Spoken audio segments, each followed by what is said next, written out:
Hello everyone, and welcome to this very special presentation. Thank you all for taking the time to join us this evening and for supporting Collingwood's art scene. Today I've brought four very special guests, Claudia Ferraro, Geoffrey James, Tjalling Halbertsma, and Anke Lex, to join us for a fun-filled live adventure featuring music, poetry, painting, sculpting, and photography, and a rare look at the artist's studios from behind the scenes. At any point during this presentation, feel free to introduce yourself in the chat box that's just below the video player. I know there's an extra chat box right next to the player. Please don't use that one. You have to be logged in to Twitch, which I think most of us don't have, but feel free to scroll down and introduce yourself. I have my computer right here, and I'll be checking from time to time if you have any comments. So this has been one wild year, and I wanted to present to you a short 30-second film that summarizes the last 13 months of my life.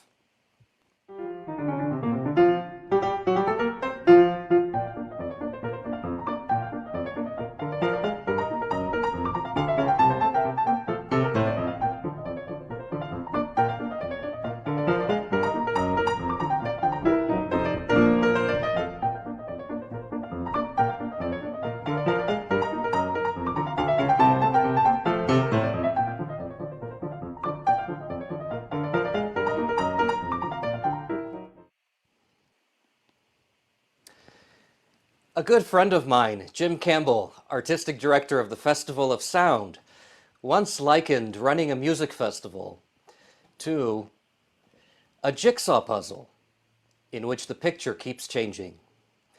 And here we are, trying to run the Collingwood Summer Music Festival back this summer with a power-packed week of exciting events. Be sure to mark your calendars, July 10th to 16th this summer. We'll be presenting a diverse array of internationally award-winning artists, 6 brilliant Indigenous artists, 3 Canadian premieres, 2 acclaimed poets, several activities for youth, and the iconic folk singer, Jerry Gray. There will be chamber music with old-timers such as Mayumi Zyler, and a heart-pounding thrill of Japanese drummers, Nagata Shachu. But we'll also have new guests and their Collingwood debuts, with Joyce L. Curry, the renowned Canadian-Lebanese soprano, in the role of Scheherazade.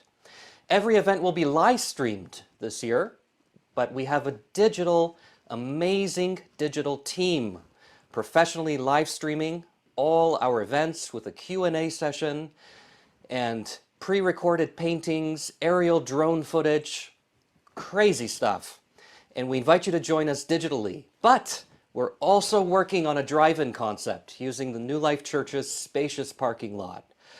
In any case, whether it'll be in person or digitally, I assure you this will be an event to remember. So the response this year has been wonderful, and I can't thank you enough, the wonderful Collingwood community, for your donations, for your support, your volunteer help.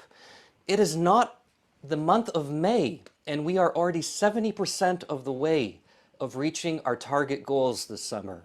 Phenomenal. And with a little push, we can still get that artistic vision fully executed this summer. Our tech costs are 10 times higher than they were in 2019, but we're in good spirits, and we're going to make this work. I invite you to donate by clicking the purple donate button on the top of the website at any time between now and July 1st. Up to July 1st, all donations will be featured in our program booklet. And now, without further ado, let's introduce our first guest, Claudia Ferraro. The English language has one of the richest vocabularies of any language in the world, with over 171,000 dictionary words. We witness some of the incredible power that words can do when they stir our hearts. With Amanda Gorman's heartwarming inauguration poem, The Hill We Climb, earlier this year. The new dawn blooms as we free it, for there is always light, if only we're brave enough to see it. And with those words, it is my pleasure to introduce Claudia Ferraro. Thank you for joining us today. Thank you so much for having me.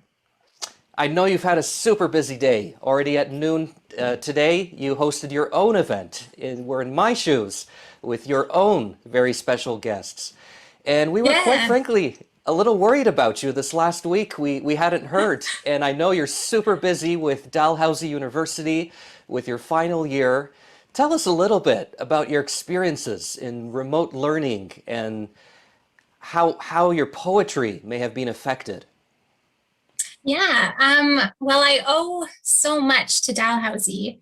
Actually, I would say less to Dalhousie as an institution and more to the specific professors I had the privilege of studying under. But the relationships and mentorships that were formed gave me such a solid and confident starting place for my own profession in poetry. And I'm still in touch and in collaboration with a lot of them. So having that sort of virtual community, even though I'm not in Halifax, has definitely been aiding me in showing up poetically in Collingwood as well. Wonderful. And where are you most inspired? Are you do you like to work in cafes, kind of like Gertrude Stein, or do you need to have a quiet time alone from the buzz of the outside world?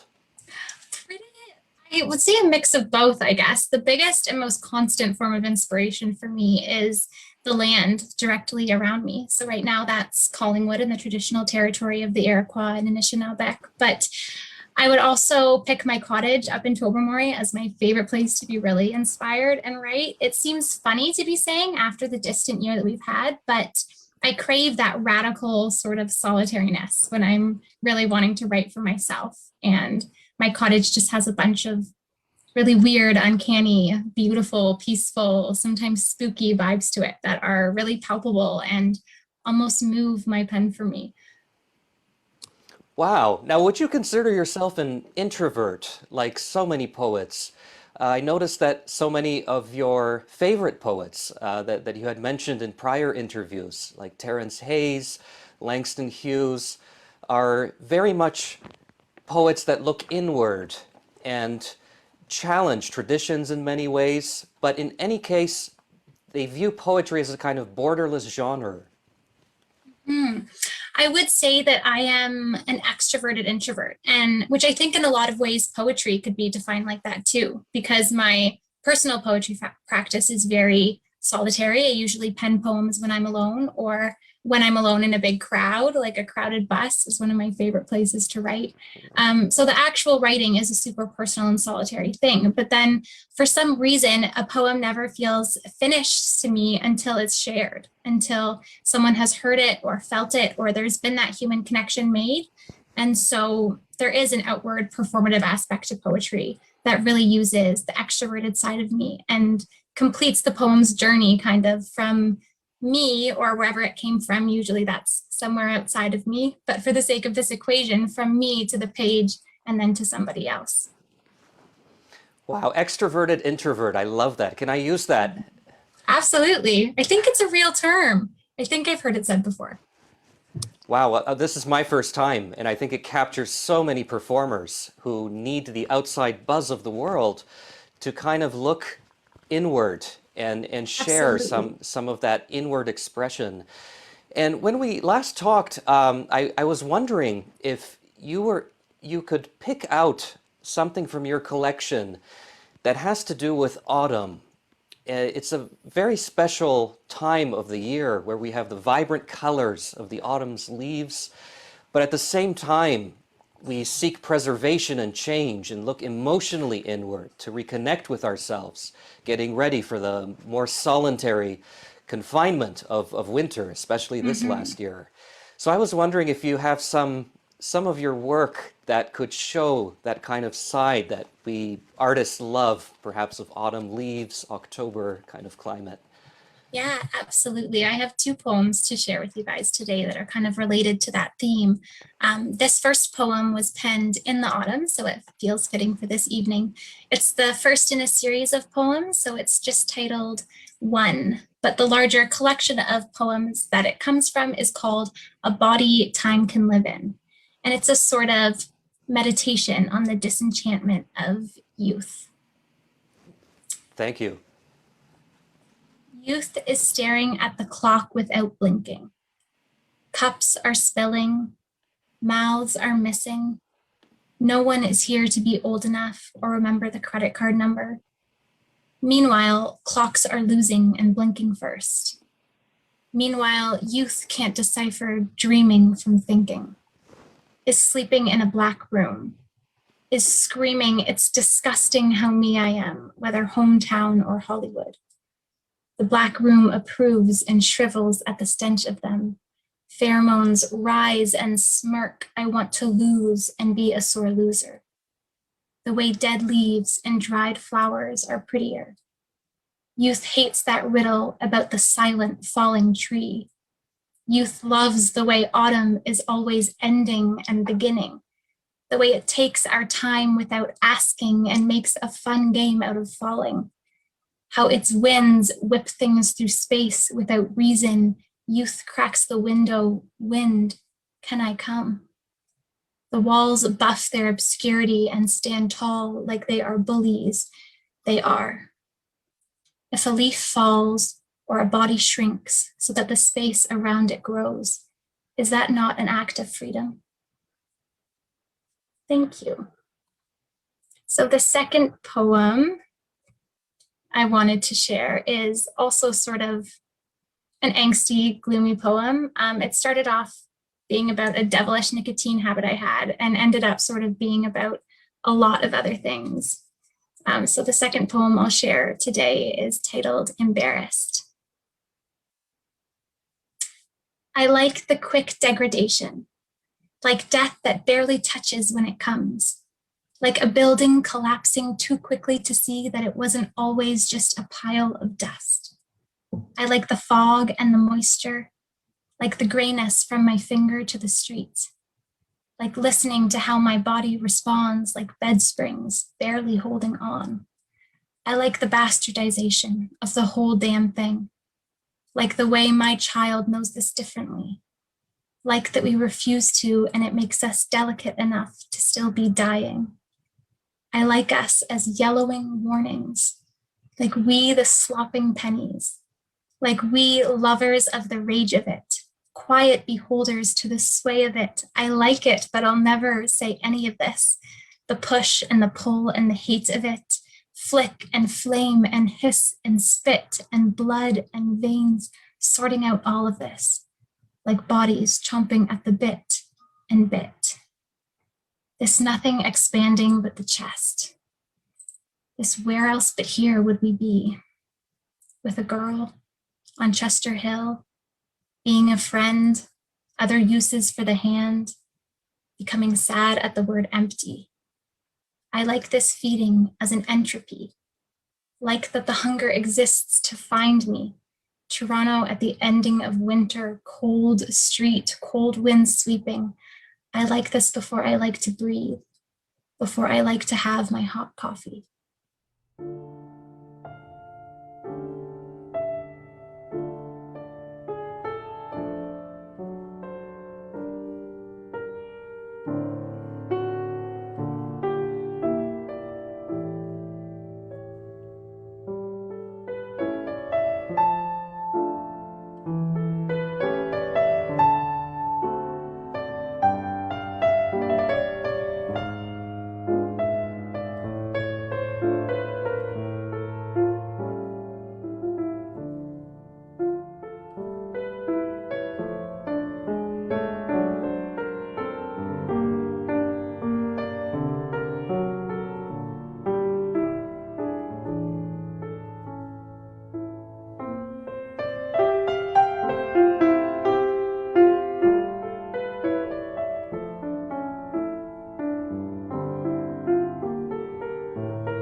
just heard a series of beautiful poetry by Claudia Ferraro, Collingwood's Poet Laureate.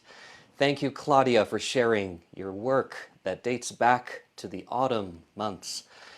And please visit callingword.com for more details about Claudia's work. We also heard a work by Tchaikovsky, Gloomy Melancholic, based on poetry by Pleshcheyev. Our festival will be featuring two celebrated poets this summer, Dr. Duke Redbert and the Russian poet Vera Pavlova, who will be both joining us live in Collingwood between July 10th and 16th this summer. If you are interested in sponsoring any of our events, we still have a limited number of sponsorships available. Please visit the donate link for more details on our website. Shifting to the vibrant colors of spring, I now welcome our second guest. Please welcome Anke Lex. Hi, Danielle. Thanks for having me. Hi, Anke. Great to have you. So I've been blown away by your incredible diverse range of artwork. Apparently, everything was inspired by a trip to Mexico. Yes, I definitely love the bold colors of Mexico, and I saw this piece of pottery, and it was Mallorca, which I didn't know at the time, and I just knew that's what I wanted to do, and that's about 20 years ago, and I still create pottery most of the time. So Mallorca is tin glazed pottery that is decorated on usually on a white background, I believe. Yeah, on a white tin glaze. It has its root in the medieval Islamic world. So it came probably from Morocco through the port of Mallorca, first to Spain and then Italy and also to Holland, where it's the Delftware, the blue and white pottery is just Mallorca as well, just using the blue and white colors. And I love it because of the painterly technique. So you create the piece and then you also get to paint it. So there are two elements about it that I really like. And you can use it in so many ways. There are dishes, bowls, serving vessels, That's right, jugs of all shapes and sizes. Palm murals, yes, and that's where I came to Europe, because people started painting each other's portraits on tile, which was very exciting to people back then, because before that they didn't have the technique.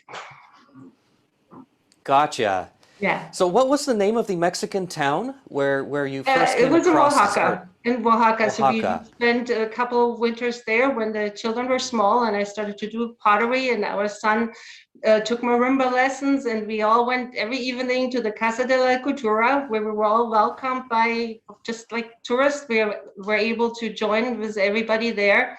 And this whole place had such an incredible, beautiful energy. It was an old convent, so it was a repurposed building. And then these art classes happened for everyone at night, and anybody could go.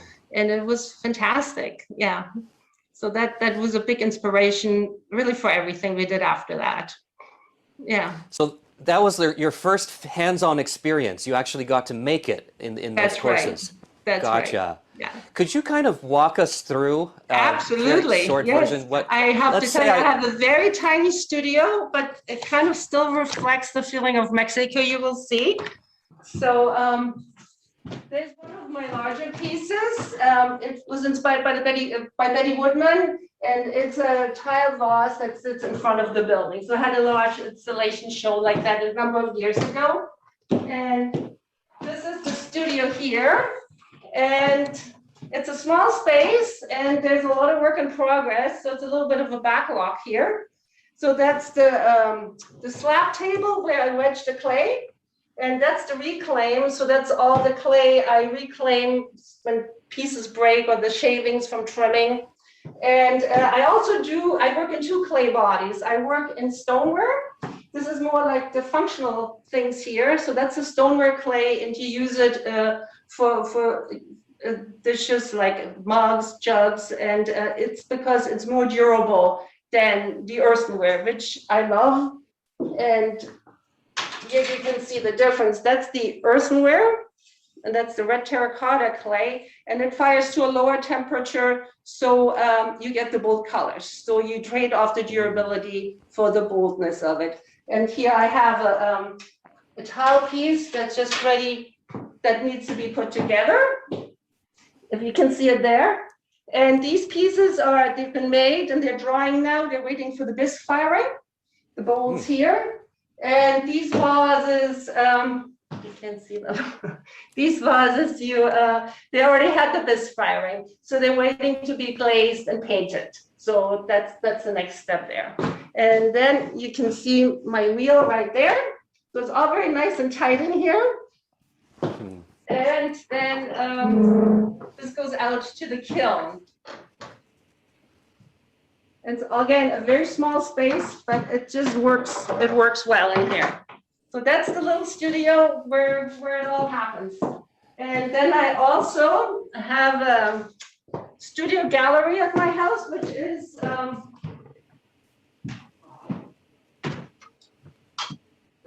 that's what I call the studio gallery, which really is the covered porch. But it's great, and people can just shoot me an email and they can come over and see if they need a present or something. And you also can see the tile pieces here. There's the one from Italy and another one from Spain. And the way I create the tile pieces, I take a lot of photos when we're out for a hike, and I put all the things in there that I love, the views, the plants, and it just, when you look at them, it creates the feeling of what, the energy that was at that point we were standing at that time. So that's what I like to do. And here you can see the difference between the Mallorca pottery. It's very bold in color, and I have very little bit of the stoneware left. So they're much more muted in color, as you can see. So you can see really right away that this is the stoneware and that's the Mallorca. All right. Thank you, Anke. Thank you for what an incredible back of the scenes tour. If you want to learn more about Anke's work, please visit ankelex.com. That's right. And I must say, Anke, something about your home, something about the colors, the way you've made the decor work so harmoniously, it just seems to elevate my mood. Oh, it's all the colors. They cheer you up. That's for sure. Absolutely. So, Anke, we've prepared a little bit of a slideshow featuring some of the showcased works that you have on your website. And this will be put to the music of my favorite Catalan composer, Frederic Mompou. Oh, I'm looking forward to that. Thank you so much.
Thank you, Anke Lex, for that wonderful tour of your home. We just saw some of the favorite works of Anke Lex, visual artist in Collingwood, Ontario, and that was the music of Frédéric Mompou, the Catalan composer. To learn more about Anke's work, please visit ankelex.com. We are proud this year in our music festival to collaborate with so many incredible talents. The pool of visual artists in Collingwood to choose from is astounding. We have painters who have worked with the Group of Seven. We have sculptors, metal painters, all kinds of incredible artists, and we're so fortunate to be able to collaborate with some of them during our concerts this year. All of that will be posted on our website, Collingwood Festival. I encourage you to sign up to our newsletter and learn more. And of course, we always welcome donations. Simply click that donate button, the purple button on the very top of our homepage to donate. Beethoven once said that music should strike fire in the heart of man and tears in the eyes of woman. And music can also be an incredible escape, giving us hope, giving us a sense of lush reverie from the outside frenzy of an increasingly crazy world. And for that, I turn to our next guest, Geoffrey James. Hi. Hey, Daniel, how are you? Great to have you, Geoffrey. Thanks for coming on today. Oh, it's great, thanks. Good to be here. So what an inspiring story. I had called Geoffrey up just to catch up on a whole year of not being able to get together for a coffee like we once had. And all of a sudden, Geoffrey, at one point, it was like a bomb going off. I mean, it was like it was subdued. And then you said, there's something I've got to tell you, but I don't know if I should. And all of a sudden, you mentioned the whole story of how within 3 weeks' time of being locked in your home, that's our first lockdown order back in March, you had suddenly been inspired to come back to music. And can you kind of walk us through how those first 3 weeks played out? Yes, absolutely, Daniel. And it was a pretty profound kind of experience in the sense that I hadn't been active with music. I've loved music my whole life and played it, but nothing too serious in the last 11 years. And I think there was something about I'm going to call it the shock of the onset of the pandemic, the uncertainty, the finding yourself all of a sudden just within those confines of your walls and trying to figure out what's going on in this world. I guess the best way to explain it was it kind of shocked me into just looking and turning within. And then when I went through that experience, it just it's hard to explain, but a real burning desire to compose, to get back into music. It was just there. I knew it was there. I almost fought it for a little bit because I was like, oh, geez, I don't really want to go down that path and get all into this thing.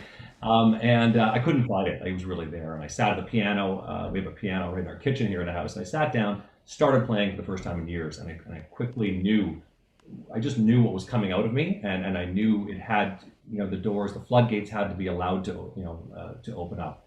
And so that's what prompted me to quickly build a new home studio. And my equipment from my past music endeavors was outdated, and it required some online delivery. And for about 3 weeks to a month there, things were flowing through the front door. And not the kind of stuff you could unfortunately get in town with curbside pickup. So, including a 450-pound studio desk here. So all delivered to the house. So that's one positive thing that I was able to proceed, and from there, then it just blossomed. It took off in a most beautiful way, and the composition of the entire album happened in 3 months, which I've never phenomenal. Yeah. Phenomenal. 3 months after an 11-year break, and you've worked with some incredible people. You've released your first album recently, which has over 80,000 views. Yeah. So and as you mentioned, you introduced me as Geoffrey James. There's probably a few people looking at this thinking, hey, wait a second, I know that guy. Geoffrey James is my stage name for my musical life, and not unlike many other artists who have a stage name for music. And yeah, so I created Third Development is the name of my project, let's call it. And Third Development is the is the branding of the band, the band name that's out there now. And yeah, so I composed 9 original tracks and went out in the world and being stuck at home, right? We can't meet, we can't socialize, we can't meet other artists. I found everybody literally online, and my travels online took me started in Tuscany, Italy, with Sarah Fetty, who not only was one of my a tutor that helped me through this Logic Pro 10 recording software I had to get my head around.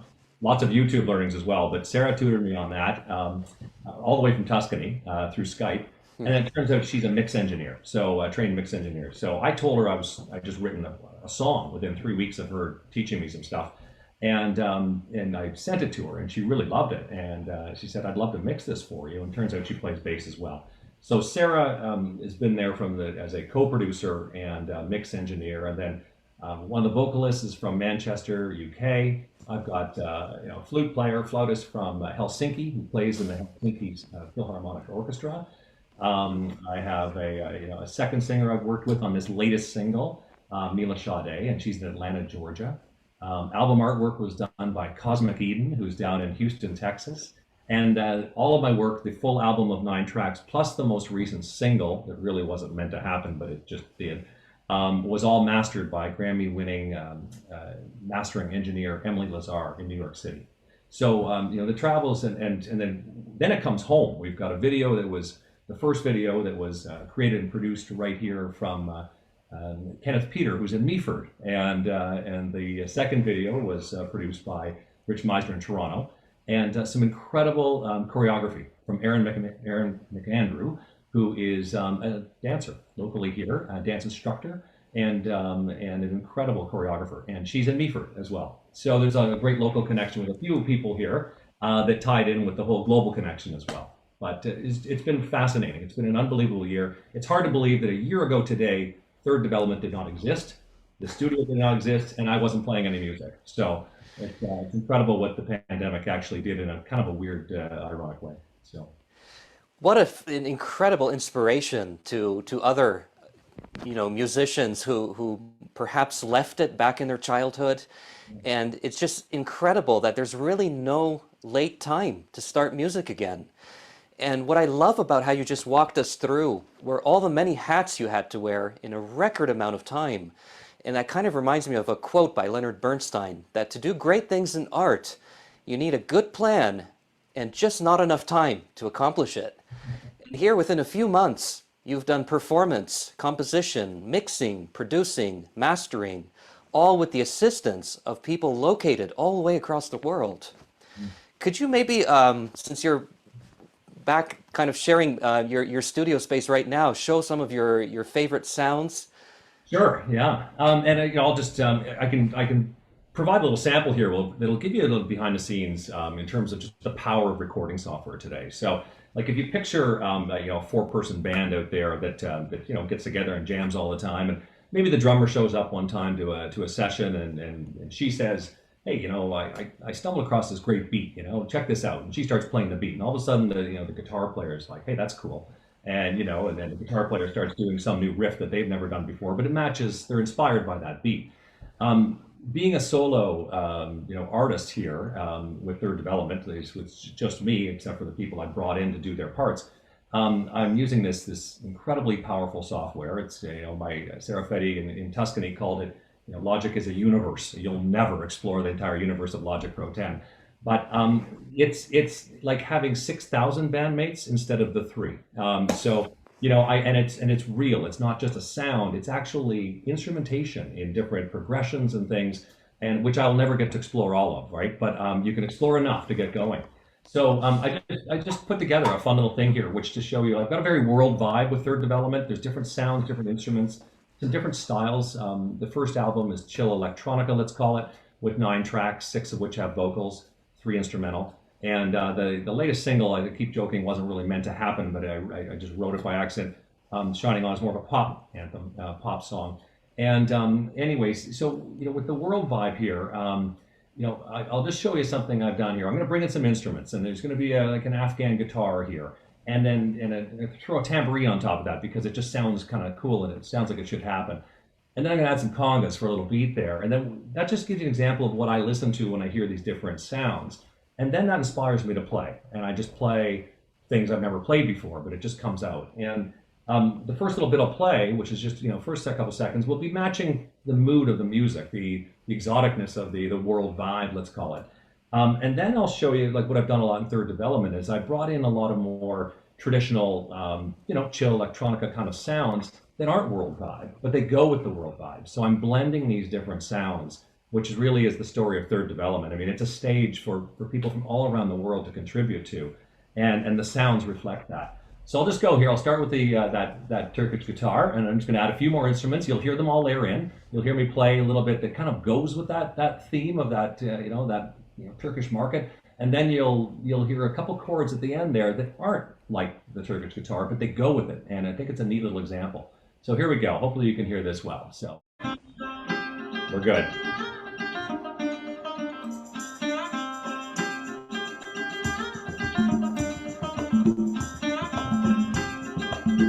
There we go.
Did that work?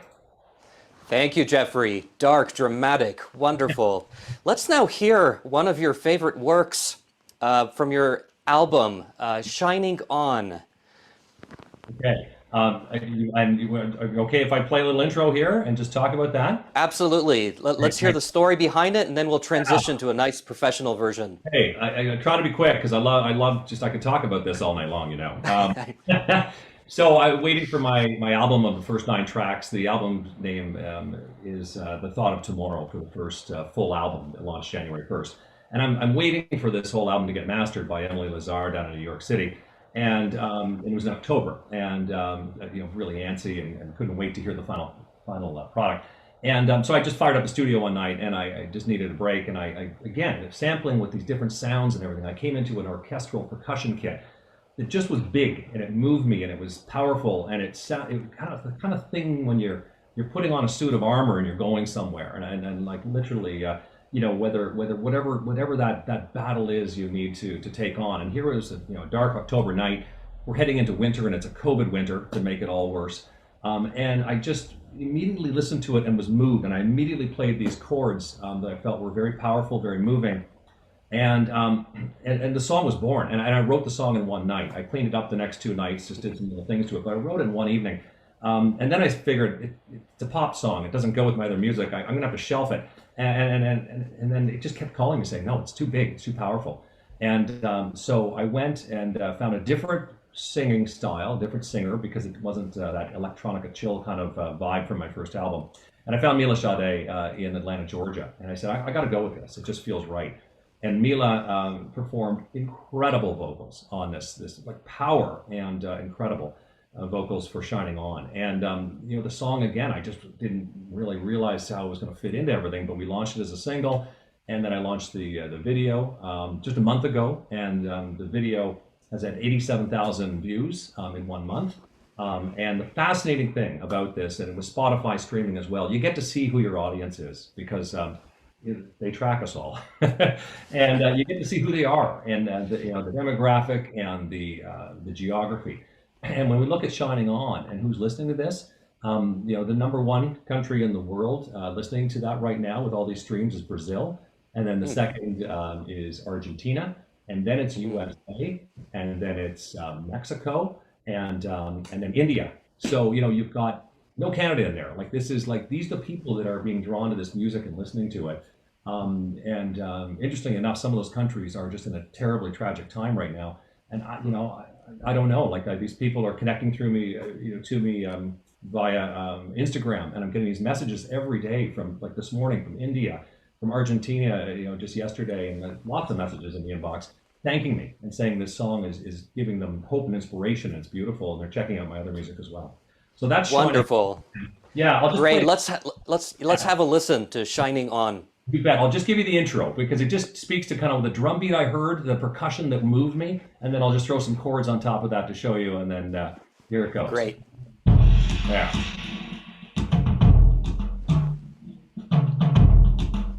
Just something very dramatic. Right? So then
That was Geoffrey James, Shining On. To learn more about Geoffrey's work, please visit Third Development, THIRD, development.com. Also, Instagram handle, Third Development.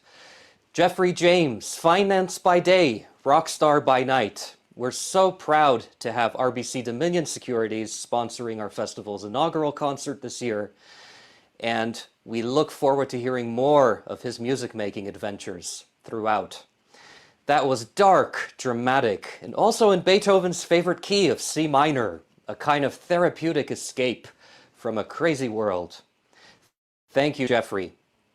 Our festival will also be breaking boundaries with the use of technology this summer. We're fusing classical masterworks with contemporary novelties and pre-recording sessions with our local artists that will be then projected onto our screens.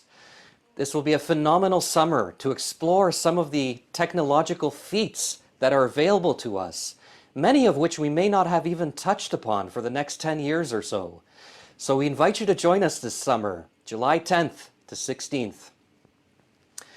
Now, some people look to the past in a sense of nostalgia, to youthful joy, to enraptured moments of their youth.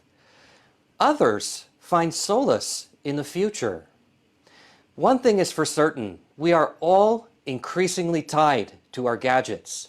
But as we saw in Geoffrey's phenomenal work that was done in only a few months' time, these tools can also allow us to create incredible artistic expression. This is the new world. Just Google the word deep fake, and you'll see a rowdy dance by the Queen to a creepy Tom Cruise video. What is real anymore? We live in a world where there is more and more information and less meaning, said Jean Baudrillard in his iconic book, Simulacra and Simulation. And for the fusion of technology and art, I welcome our next guest, Tjalling Halbertsma. Hi, welcome. How are you? Thank you, Daniel. Thank you for having me. I'm very good. Thank you. Wonderful. I was drawn to one of your latest exhibits called Retro 2015 to 2025 about the notion of the techno-sapiens. And I was blown away by your work and your passion to this cause, showing us some of our humans of the future and how AI technology will once become a part of us. What inspired you to take on such a futuristic theme? It's grown over the years. In 2017, I did the 3-day photography job at by Moses Snijmer Idea City. And a lot of the subjects over there were related to kind of the boundary pushing technologies. And I kind of soaked it all in, and I stayed on with it. And, you know, when it goes with artists, something cooks slowly in the back burner.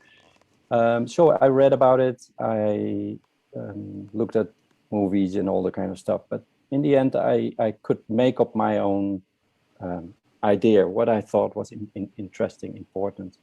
And that's why I made a piece called Retro, which is looking back from 2015 to 2025. And we're right in the middle of it. So to see what's going to happen with that piece in 2025 will be exciting. But I think we are getting very close. Well, my favorite from your exhibit is a girl by the name of Samantha. And here I learned a wonderful new word. That's the nomophobe. And that's somebody who has a fear of losing their telephone. Yeah, absolutely. And I think a lot of people can recognize either a small quantity or a larger quantity in themselves. So yeah, it's definitely a normal thing happening right now.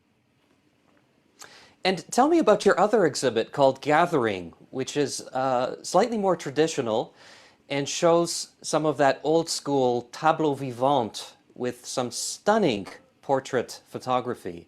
What inspired you to take on that alongside the retro project?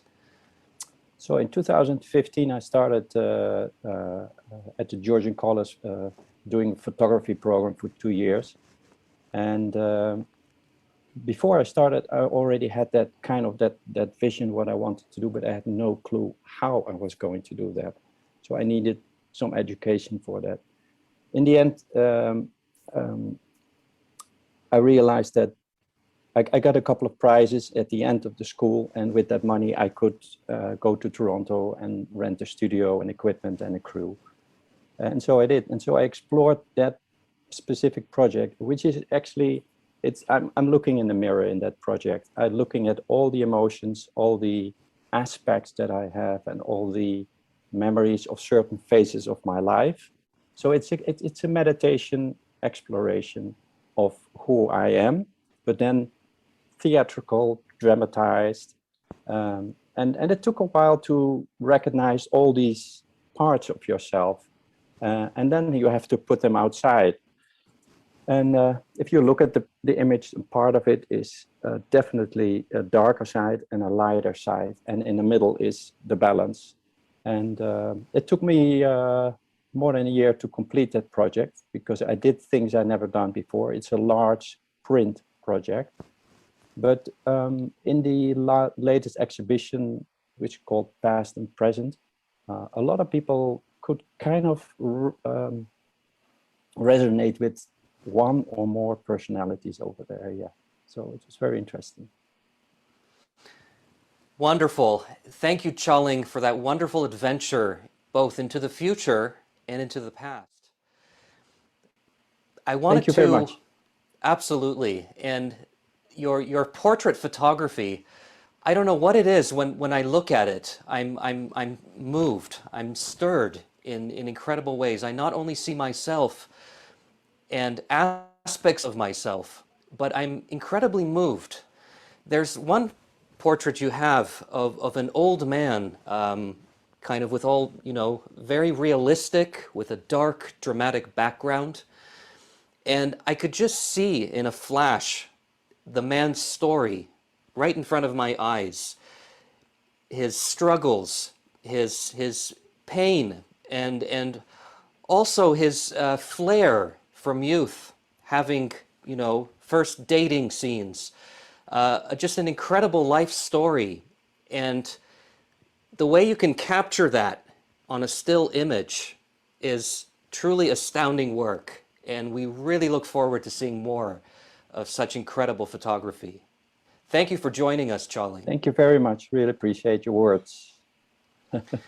Be sure to join us next month, May 19th, 7 p.m. for a season preview of all our artists. And we will be fusing technology, as we did today, to make a most delectable experience during our concerts. I'd like to take this moment now to really properly thank our sponsors. First off, our major partners. We could not have a festival this year if it wasn't for public funding support, the Government of Canada, the Ontario Cultural Attractions Fund, the Ontario Arts Council, and most recently also the town of Collingwood. We're very grateful for your funding support, allowing us to make our artistic vision fully executed this summer with incredible mixture of music, poetry, visual arts, and photography. Also, our event sponsors. We thank you. We still have several event sponsorships available. These are often corporate sponsors or people who would like to be exclusively associated with a certain event. This absolutely helps make each concert possible, and each event sponsor is exclusively attributed to that event. Thank you for your wonderful support. And our private donors who have stepped in with donations of all levels. Every donation counts. $20 already gets you an official tax receipt, which is CRA approved. We just got CRA charitable status this year. And we're so grateful with the overwhelming support we've achieved in such a short time. This is bravo, Collingwood. And also special thanks to the people behind the scenes who don't get enough credit because they're working so hard behind the scenes. Everyone from our ushers to our general managers who are working on the logistics, making sure everyone arrives on time, making sure all contracts are signed. Our accountant, lovely accountant, Anne Fletcher, for all the behind-scenes work, getting our everything calculated right to the last penny. Thank you, Tyler. You're the man in Collingwood everyone comes to make productions like this possible. And anyone else I haven't mentioned, thank you so much for your wonderful support. Everyone's help is acknowledged in our program booklet. And I just wanted to point something interesting out, that we love to embrace technology. I love gadgets. I love buying them. And like Geoffrey mentioned, drop shipping was the first thing on my mind when the pandemic hit. I was just constantly on Amazon pushing buy, buy, buy, buy. And every day was like Christmas with new gadgets coming in, many of which had to be returned because they're not compatible with one another. And we all learned that there are many hiccups in this process. But in the end, we're together now. We're enjoying the special moment together. And that's whatever it is in our DNA that's vibrating at this moment, that's allowing us to connect on this deeper spiritual level. Like when I look at that gentleman's photo, that stunning photography, and see his amazing life story in front of my eyes, I have an unshakable belief in the hope for our survival and about the binding of humanity and how increasingly important it is to turn to art in our darkest moments. Like so many Holocaust survivors, like Henry Rosemarin, who had performed Schubert's Serenade right before being ready to be shipped out to Auschwitz. And when he played that Schubert Serenade on the harmonica, and the German soldier heard him, he said, most chillingly, "You can live." So I wanted to end with a very special song, one of the most iconic songs of the 20th century. And those words may have been on Harold Arlen's mind when he penned this song. Art never argues, discusses, or quarrels. It simply breathes that air of freedom. Please be sure to stay to the end for a little surprise. This is Harold Arlen, Somewhere Over the Rainbow.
We'll do it my way.